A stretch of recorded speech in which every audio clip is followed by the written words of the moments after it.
This is a beautiful video showing how to make a set of 4 small paper drawers. Take a 15 x 15 cm square paper and fold it step by step. Start by folding each corner to the center. Then fold it lengthwise from one side.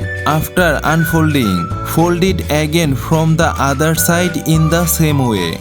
This creates a neat little box. As shown clearly in this video, take a 14 x 14 cm paper and follow the same folding step to make another box, which fit nicely inside the first one. In the same way, make 6 more boxes and place one inside the another. After that, using glue to stick all the boxes together so that stay in place and work like a drawer set. In the end, this handmade paper drawer set looks very attractive and useful. It's a perfect craft for home decoration or for keeping small items.